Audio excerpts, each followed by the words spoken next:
प्यारे बच्चों, तो कैसे हैं आप सभी। आशा करते हैं स्वस्थ होंगे और मस्त होंगे। तो आज के इस वीडियो में हम क्लास 10th का जो रसखान का दोहे हैं उन्हें पद हैं समझाएंगे। रसखान जी का ये पद जो है उन्हें व्याख्या के साथ बताऊंगी। आप अपने साथ कॉपी और पेन जरूर रखिए ताकि आपको हर एक वर्ड की जहाँ पे दिक्कत हो, जो कठिन वर्ड हो, सेंटेंस हो, उन सब का अर्थ आप लिख सकें। तो इसलिए साथ अपने कॉपी और पेन जरूर रखिए और जैसे जैसे बताएं ध्यान से सुनिए और व्याख्या लिखने की प्रैक्टिस कीजिए। अगर मैंने एक लाइन का व्याख्या बताएं, समझाएं, तो आप उनकी व्याख्या लिखिए जो मैंने बताया। इस तरह से आप धीरे धीरे व्याख्या निकालना भी सीख जाएंगे और आपका चैप्टर भी कंप्लीट हो जाएगा व्याख्या करके। ठीक है, तो चलिए वीडियो को स्टार्ट करते हैं और आप ध्यान पूर्वक सुनिए और समझिए। मानुष हो तो वही रसखान, बसो ब्रज गोकुल गांव के ग्वारन। ये जो रसखान जी हैं वो कृष्ण की बात कर रहे हैं, अपनी बात को कृष्ण से बात से जोड़ रहे हैं कि अगर मैं मनुष्य के योनि में अगर मेरा अगले जन्म में जन्म हो तो मैं मानुष हूँ तो वही रसखानी। अगर रसखान जी कहते हैं अगर मैं अगले जन्म में मनुष्य के रूप में जन्म लूं तो बसो ब्रज, बसो यानी कि बस जाऊं ब्रज के, जहाँ पे श्री कृष्ण ने जन्म लिया था गोकुल में, है ना। गोकुल के ग्वारन, उन सब के बीच में जो जितने सारे ग्वाल वाले होते हैं उन सब के बीच में रहूं, जहाँ पे श्री कृष्ण रहा करते थे। रसखान जी ये कहना चाहते हैं कि मैं अगर मनुष्य के रूप में जन्म लूं तो ब्रज में ही बसूं, वहीं सारे ग्वाल वालों के बीच ही रहूं, उन सभी का साथ में रहूं। जो पशु हो तो कहाँ बसो मेरो, कहते हैं अगर मेरा जन्म, मेरा योनि पशु में हो जाए, यानी कि पशु जात में अगर मेरा जन्म हो तो चरो नित नंद के धेनु मंझारन। कहते हैं डेली में प्रतिदिन नंद बाबा के जितने गायों हैं, धेनु का मतलब होता है गाय, है ना। तो नंद बाबा के जितने गाय हैं उन सब के गायों के बीच में चरूं, मध्य में चरूं। मंझारन का मतलब होता है मध्य, यानी कि बीच में।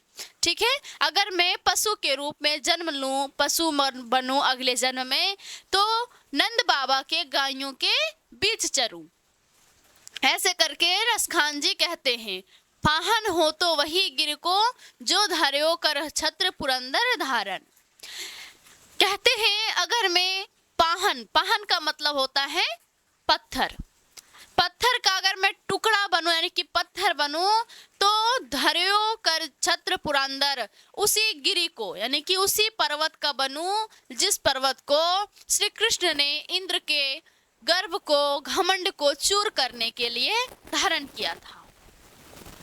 अगर मैं पत्थर बनूं, पाहन बनूं तो उसी गिर को यानी कि उसी पर्वत का, उसी पहाड़ का जिस पर्वत को श्री कृष्ण ने अपने उंगली पे धारण कर लिया था इंद्र के गर्भ को चूर करने के लिए, है ना।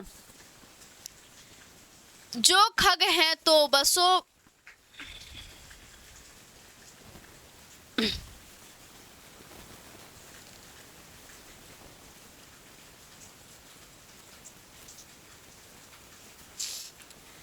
जो खग हो तो बसेरो करो, मिल कालिंदी कूल कदम की डारन। कहते हैं रसखान जी अगर मैं पक्षी बनूं तो यमुना नदी के जो कूल है, कालिंदा मतलब होता है, कालिंदी मतलब यमुना, कूल मतलब उसके किनारे, कदम की जो कदम का वृक्ष है उसी के डालों पे मैं बसेरा करूं। अगर मैं पक्षी बनूं तो यमुना के जो तट के किनारे जो कदम का पेड़ है उसी पेड़ के डालियों पे मैं बसेरा करूं। इसमें पहला है मनुष्य के बात में कह रहे हैं, दूसरा पशु की और तीसरा पाहन की और चौथा खग की। सवैये में रसखान जी इन सब सारी चीज़ों को लिखे हैं कि मैं किस प्रकार अपनी श्री कृष्ण के प्रति प्रेम को प्रस्तुत करना चाहता हूँ, है ना। तो इसमें ये बताना चाह रहे हैं रसखान जी कि अगर मैं मनुष्य बनूं तो ब्रज में ही वास करूं, पशु बनूं तो नंद बाबा के गायों के बीच चरूं, अगर पत्थर बनूं तो उसी पर्वत का, गोवर्धन पर्वत का ही बनूं जिसको श्री कृष्ण ने अपने एक उंगली पे धारण कर लिया था, इंद्र के घमंड को चूर करने के लिए, तोड़ने के लिए, खत्म करने के लिए। और अगर पक्षी बनूं तो यमुना के किनारे जो कदम का पेड़ है उसी पेड़ के नीचे मैं बसेरा करूं, जहाँ के नीचे बैठ करके श्री कृष्ण बांसुरी बजाया करते थे। इसीलिए कहते हैं कि उसी पेड़ पे बसेरा करो जहाँ पे श्री कृष्ण जी नीचे बैठ करके बांसुरी बजाया करते थे, गायों को चराया करते थे। ठीक है, अब दूसरे में समझिए कि दूसरे में रसखान जी क्या कहना चाहते हैं। इसमें एक सखी की वर्णन करते हैं रसखान जी कि एक सखी नंद बाबा के घर जाती हैं, वही इस पहले लाइन में है। आज गए हो तू भौर ही हो, रसखान रही वही नंद के भौ नहीं। कहते हैं सखी आज मैं भोर यानी कि सुबह सुबह ही मैं नंद बाबा के भौ नहीं का मतलब होता है भवन। क्या होता है? भवन। भवन यानी कि घर। हे सखी मैं सुबह ही, जो यहाँ भौर लिखा है, भौर भी सुबह को कहते हैं, है ना। तो आज मैं सुबह सुबह ही नंद बाबा के घर गई थी, भवन गई थी। वाको जियो जुग लाख करोड़, जसुमती को सुख जात कहो नहीं। कहते हैं उसके बालक का सुख जो है उसका कहते नहीं बनता, वो जिए करोड़ों साल तक। और जसोमती, जसोमती मतलब होता है जसोदा मैया, श्री कृष्ण की माता की बात कर रही है। वो सखी एक जो जाती है श्री कृष्ण के घर सुबह सुबह ही, वो आकर के अपने सखी से बताती है कि हे सखी आज मैं सुबह सुबह नंद बाबा के यहाँ गई थी, है ना। उनका जो बेटा है, पुत्र है, वो करोड़ों साल तक जिए, लाखों करोड़ों साल तक जिए। और जसोदा मैया का जो सुख है वो कहते नहीं बनता, इतना ज्यादा वो सुखी थी, खुश थी उनके साथ। तेल लगाई लगाई के अंजन, तेल जो तेल हम लोग लगाते ना हाथ पैर में, सरसों का तेल पहले लगाया जाता बच्चों लोगों को, है ना। तो वही कहते हैं जो तेल लगाए लगाए, श्री कृष्ण को वो तेल लगा रही हैं। और अंजन, अंजन का मतलब होता है काजल। क्या होता है? काजल होता है जो आंखों में लगाया जाता है। भौहे बनाई बनाई डिठो नहीं, बनाई बनाई डिठो नहीं। भौ नहीं का मतलब होता है जो आंखों के ऊपर ये है ना, उसे अच्छे से बना दे रही है, ऐसे ऐसे अपने तेल वाले हाथ से, मुलायम हाथों से अच्छे से उनकी भौहें बना दे रही है। और बनाई डिठोने है, डिठोने का मतलब जो टीका लगाया जाता है ना। आंखों में काजल लगा दे रही है, उनकी भौहें सवार दे रही हैं, और फिर डिठोना ही टीका लगा दे रही है ताकि इन्हें नजर ना लगे, है ना। डारी हमेलन हार निहारत, वारत जियो चुचकारत छौ नहीं। कहते हैं और अपने हाथों से उन्हें अपने गले का हार बना लेते। जैसे बच्चों लोग रहते हैं तो ऐसे करके पकड़ लेते हैं, तो हमारे लिए वो हार के समान हुआ, है ना। तो वही सखी जाकर के दूसरे सखी से बता रही हैं कि हे सखी, जो श्री कृष्ण है उसे, उनकी जो माता है, उन्हें अपने डाल करके, अपने गले में डाल करके अपना हार बना करके, वारत ज्यों चुचकारत छौ नहीं। छौ नहीं का मतलब होता है जो बच्चा है ना, तो वात्सल्य यानी कि प्रेम से उन्हें चुचकार रहे हैं, प्रेम कर रहे हैं उनसे, है ना।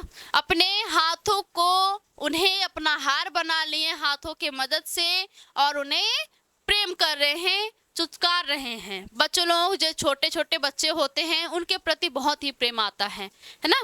तो उसी तरह यशोदा मैया भी श्री कृष्ण को प्रेम कर रही हैं, और ये बात जा करके एक सखी दूसरे सखी से बताती हैं। और इस चीज का वर्णन किसने किया है?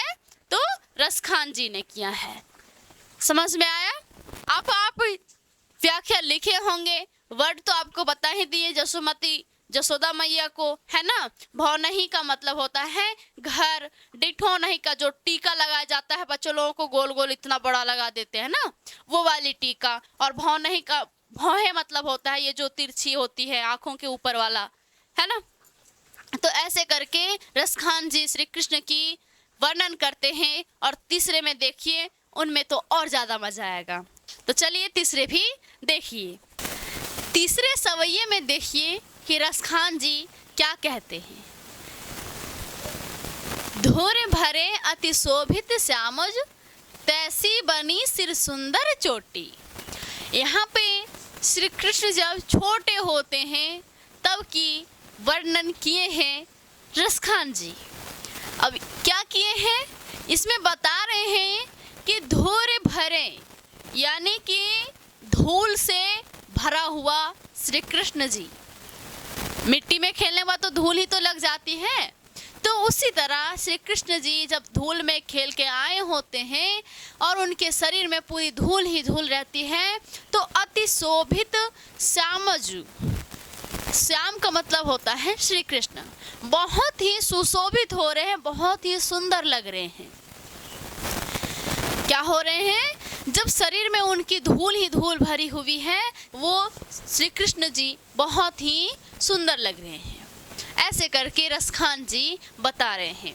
आगे कहती हैं, तैसी बनी सिर सुंदर चोटी, और उनके सिर पे एक सुंदर चोटी बनी हुई है। बच्चों लोग को चोटी बांधने में कितने सुंदर लगते हैं। एक चोटी की वजह से तो सुंदर है ही, और ऊपर से धूल भरी हुई है, मिट्टी लगाई हुई है, तो और ज़्यादा सुंदर लग रहे हैं। रसखान जी कहते हैं,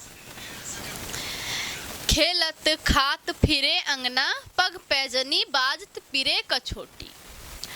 रसखान जी कहते हैं, अभी पहले लाइन में क्या थी कि बहुत ही सुंदर लग रहे हैं, धूल से भरे हुए हैं, चोटी बनी हुई है। और नीचे कहते हैं, खेलत खात, खा रहे हैं, मुंह में खाना भी है, और अंगना में खेल भी रहे हैं। और पग, पग का मतलब होता है पैर, पग का मतलब पैर होता है, पैजनी जो पायल बंधी हुई है वो। और पीरी कछोटी, पीरे का मतलब होता है पीला, कछोटी जो कपड़े पहने होते हैं, है ना। खेलत खात फिरे अंगना, पग पैजन पैजनी बाजत पीरी कछोटी। रसखान जी कहते हैं कि वो श्री कृष्ण जी खा रहे हैं और आंगन में खेल रहे हैं, और उनकी जो पायल बंधी हुई है, उनकी जो बाज रहे हैं, और पीली कछोटी यानी कि पीला कपड़ा वस्त्र पहने हुए हैं। वाह छवि को रसखानी बिलोकत, इस छवि को रसखान जी कहते हैं, देख करके वारत काम कला निज कोटि। वारत का मतलब होता है निछावर कर देना, काम कला निज कोटि, निज कोटि मतलब करोड़ों। कहते हैं रसखान जी कि इस छवि को देख करके कामदेव भी अपनी सारी कलाओं को, करोड़ों कलाओं को निछावर कर देते हैं, यानी कि उसके आगे ये छवि फीकी पड़ जाती है। कामदेव की छवि फीकी पड़ जाती है, ना कि श्री कृष्ण की, है ना। श्री कृष्ण की ये अद्भुत कला जो हो रही है, खा रहे हैं, घूम रहे हैं, नाच रहे हैं, है ना, धूल से भरे हुए, उनकी सिर पे चोटी बंधी हुई है, ये सारी कलाएं वो कामदेव के करोड़ों कलाओं के आगे बहुत ही ऊपर है। ठीक है। काग के भाग बड़े सजनी, हरि हाथ सो ले गयो माखन रोटी। कहते हैं रसखान जी कि वो काग की, कौआ की बहुत ही भाग्य जो है वो बहुत ही अच्छा है ना। जो हरि हाथ यानी कि श्री कृष्ण के हाथ से सो ले गयो माखन रोटी, जो उनके हाथों से माखन रोटी जो बच्चे लोग मोड़ के खाते हैं ना, तो उसी तरह श्री कृष्ण जी खा रहे हैं, डांस कर रहे हैं, नाच रहे हैं आंगन में घूम घूम करके। उनकी पैरों में पेजनी बंधी हुई है, पायल बंधी हुई है ना। और श्री कृष्ण जी के बारे में कह रहे हैं सवैये में रसखान जी कि इस जो काग है, कौआ जो है, वो बहुत ही भाग्यशाली है, जो श्री कृष्ण के हाथ से अपनी रोटी उनकी छीन के ले गई, यानी कि उठा कर ले गई। जूठा रोटी खा करके वो तो बहुत ही पुण्य पा लिया, यानी कि बहुत ही भाग्य की बात है, वो बहुत ही भाग्यशाली थी, है ना। तो ऐसे करके कहते हैं रसखान जी तीसरे सवैये में। अब चौथे में क्या कहते हैं वो समझिए। और आपको मैंने पहले ही बताया कि कॉपी और पेन रखिए साथ और एक एक लाइन का व्याख्या लिखते चलिए ताकि आपको आगे दिक्कत ना हो। चौथे में कहते हैं जा दिन ते वह नंद के छौराहा। कहते हैं जा दिन यानी कि जिस दिन से नंद बाबा का वो लड़का या वन धेनु चराए गयो हो। वन से यानी कि वन में जो धेनु है गायों को चरा के गया है। मोहनी तानी गोधन गावत बेनु बाजार रिझाए गयो हूँ। और जो अपनी मोहनी तान में यानी कि मधुर स्वर में गीत गा करके और गोधन गावत, गोधन का मतलब होता है जो गाय चराने जब जाते हैं तब उस समय जो गाया जाता है गीत उसे गोधन गीत कहते हैं। तो वही कहते हैं सखियां लोग आपस में बात कर रहे हैं और रसखान जी इस चीज़ का वर्णन किए हैं कि एक सखी दूसरे सखी से कह रहे हैं सखी जिस दिन से नंद बाबा का लड़का गायों को वन से चरा के गया है उस दिन से उनकी जो मोहनी ध्वर है, स्वर जो है, ध्वनि जो है और गोधन गावत उनकी जो गीत थी गायों के आते समय जो चराने आते हैं तब जो गाते थे बेनु बजाए रिझाए गयो है। और बांसुरी बजा करके वो हम सबको रिझा गया है, प्रसन्न कर गया है। वा दिन सो कछ टोना सो के रसखान ही में समाई गयो है।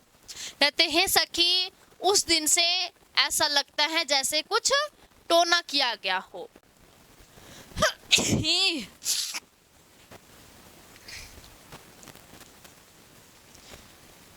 हियो में समाये गए हो यानी कि हमारे हृदय में समा गया है, रसखान जी बता रहे हैं। ठीक है। काम न काहू की कान करे सिगरो ब्रज वीर बिकाए गए हैं।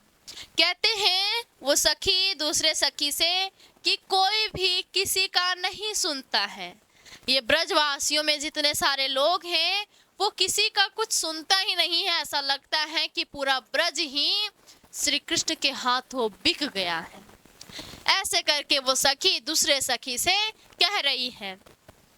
एक बार और बताते हैं, आप व्याख्या ढंग से देखिए और सुनिए, ध्यान पूर्वक सुनेंगे तभी लिख पाएंगे, है ना। एक एक लाइन की जब व्याख्या बताएं हम तो आप लिखते चलिए।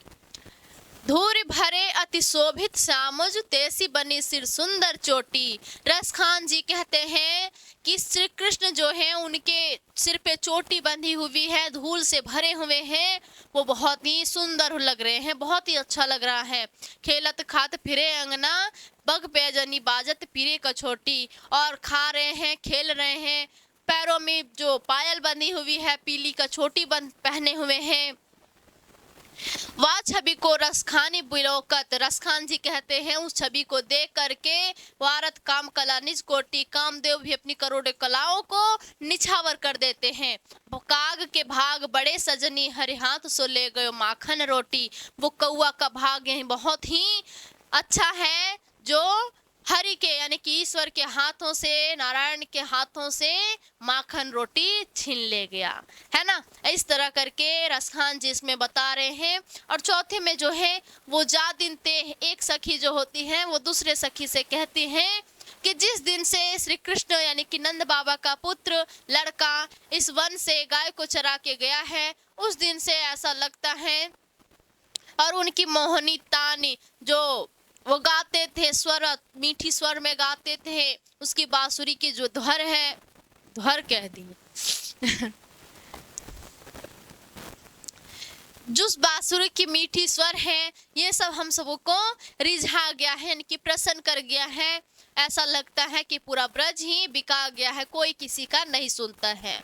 एक सखी दूसरे सखी से ये सब बातें कर रहे हैं। ठीक है, इसमें 6 टोटल है। तो चलिए अगले जो है 5वां, उन्हें भी देखिए और समझिए और लिखिए और धीरे धीरे अपनी पूरी तैयारी करते रहिए आराम से। एग्जाम भी बहुत नज़दीक में ही है, ज़्यादा दूर में नहीं है। ठीक है, तो चलिए 5वें सवैये को भी समझिए। अब 5वें सवैये में समझिए, इससे भी पहले मैंने कहा था कि ये 5वें ही है है ना। तो समझिए, बस डायरेक्ट समझ लीजिए, है ना। ज़्यादा इधर उधर की बातें करने से अच्छा है कि सिंपल सी बात, जो बात है उस पे डायरेक्ट आ जाया जाए, है ना। कान भये बस बांसुरी के, अब कौन सखी हमको चाहिए। अब एक सखी जलन के मारे, ईर्ष्या के कारण दूसरे सखी से कह रही है, क्या कह रही है। कान्ह भये बस बांसुरी के, ये जो कान्हा है, मुरली वाला जो है, श्री कृष्ण जो है, कन्हैया जो है, वो बस बांसुरी के, अब ये बांसुरी के वश में हो गए हैं, है ना। कौन सखी हमको चाहिए। अब हे सखी, हम लोगों को कौन चाहेगा। ये जो श्री कृष्ण है वो तो मुरली के वश में हो गया, अब हम लोगों को कौन चाहेगा, है ना। निस्दोष रहे संग साथ लगी, निस्दोष का मतलब होता है दिन और रात, रहे संग साथ लगी, इसी बांसुरी के साथ दिन रात मरे रहता है, यानी कि संग लगा रहता है ना। ऐसे करके जलन के मारे, ईर्ष्या के कारण बता रही है दूसरे सखी से, यह सौतन तापन क्यों सही है। इस सौतन की ताप को हम लोग क्यों सहे, हाँ, हम लोग क्यों सहे, है ना। जिन मोह लियो मनमोहन को, अरे सखी, जिन्हें मनमोहन को ही मोह लिया, जो मोहन किसी और को मोहता था, उसी मोहन को बांसुरी ने मोह लिया, है ना। ऐसे ही तो बांसुरी होती है ना। थोड़ा और लंबा होगा, चलो एक और मार्कर जोड़ दिए, इतना लंबा। अब ये बांसुरी ने उस मनमोहन को ही मोह लिया जो दूसरों को मोहता था, जो दूसरे के मन को मोहता था, लेकिन इस बांसुरी ने इन्हीं मनमोहन को मोह लिया। वही ये सखी दूसरे सखी से कहते हैं, रस खानी सदा हमको दई है। कहते हैं सखी, ये जो मोहनी है, यानी कि मोहन जो है, श्री कृष्ण जो है, वो जो सभी को मन को मोहता था, आज उन्हीं को बांसुरी ने मोह लिया। ये सखी ऐसे करके सखी से बता रही है, और इस चीज का वर्णन किसने किया है, रसखान जी किए हैं, है ना। मिल आओ सब सखी भाग चले, अब तो ब्रज में बांसुरी रही हैं। कहते हैं सखी चलो, अब सब हम लोग मिलके भाग चलते हैं यहाँ से, है ना। आओ, मिल आओ सब सखी भागी चले, यानी कि सभी सखी मिलके चलो, सब यहाँ से भाग चले। अब ब्रज में तो बांसुरी रहे हैं, अब सिर्फ ये ब्रज में जो है वो बांसुरी ही रहेगा, हम लोग नहीं रहेंगे, चलो यहाँ से भाग जाते हैं, है ना। अब ये लास्ट छवैये में देखिए कि रसखान जी क्या बताते हैं।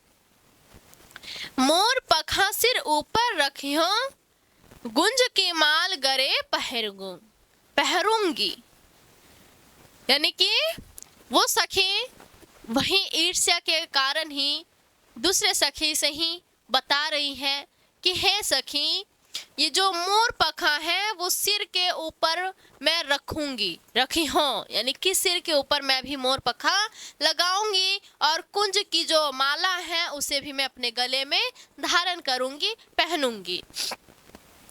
ओढ़ पीताम्बर ले लकुटी, और पीताम्बर जो है पीला वस्त्र जो है ना, उसे मैं ओढ़ करके, लकुटी का मतलब होता है लाठी, और हाथ में लाठी लिए रहूंगा, और वन गोधन ग्वारन संग फिरूंगी, और वन यानी कि वन में गोधन ग्वारन संग फिरूंगी, जो गाय को चराने वाले जाते हैं उन सब के साथ पूरे वन में घूमूंगी।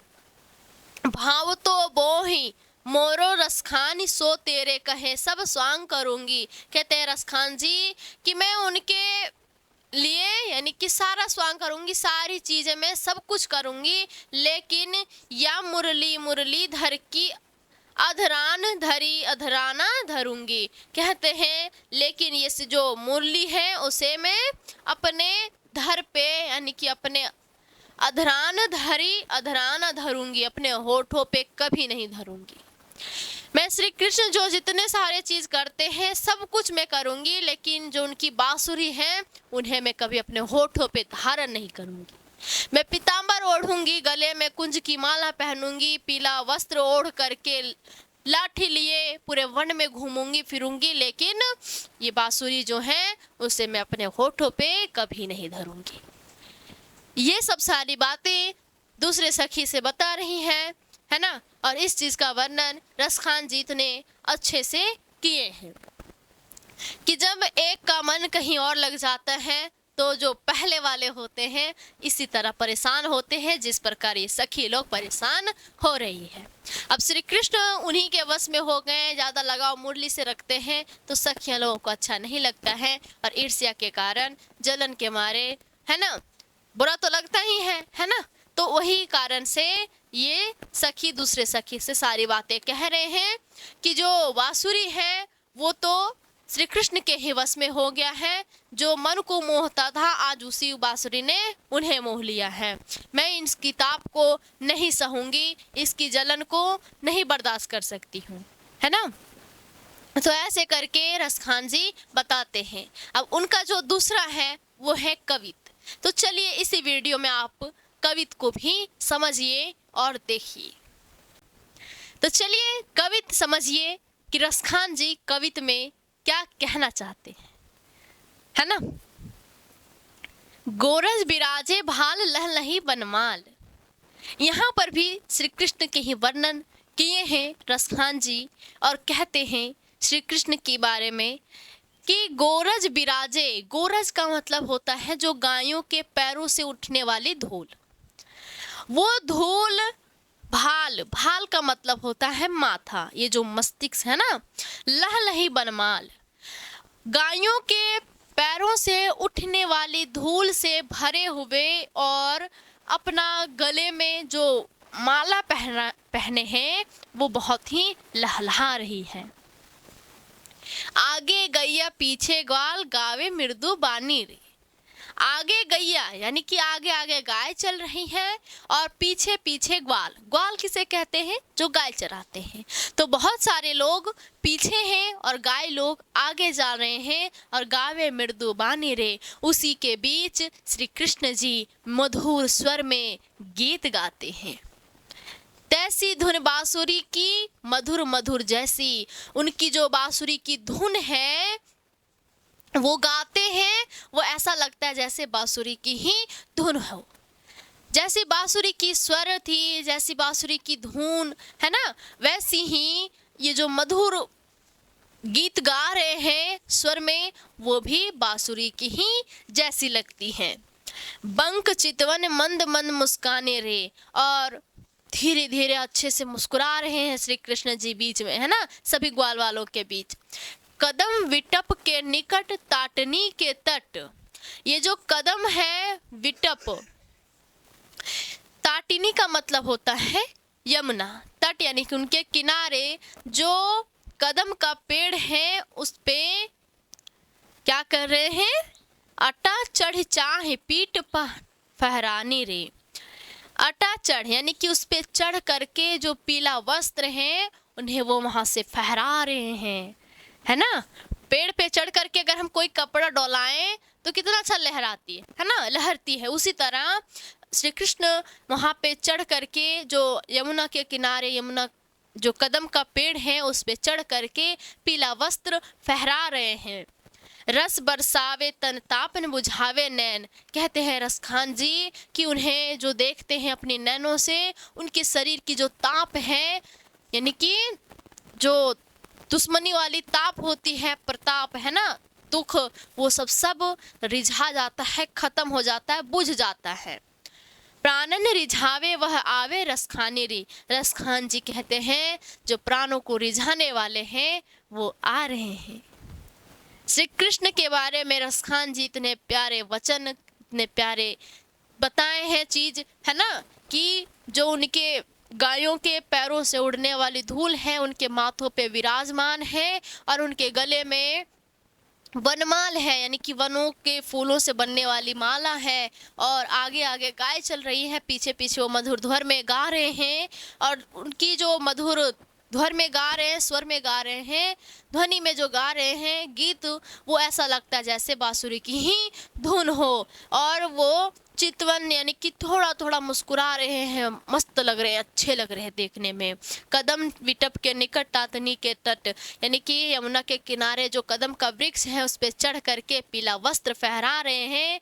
और रसखान जी कहते हैं कि इन्हें जो देखते हैं वो अपनी नैनों से अपने शरीर के, अपने अंदर की जो आत्मा की जो प्रताप है, ताप है, उन्हें बुझा रहे हैं। और लास्ट में रसखान जी कहते हैं जो प्राणों को रिझाने वाले हैं वो आ रहे हैं, है ना। इतने सारे गुणों के साथ ही वो जो प्राणों को रिझाने वाले हैं वो आ रहे हैं। ठीक है, तो इसमें भी कविता खत्म होती है। यहाँ आपने देखा सवैये और कविता। ठीक है, तो मिलते हैं आपसे नेक्स्ट वीडियो में, तब तक के लिए धन्यवाद।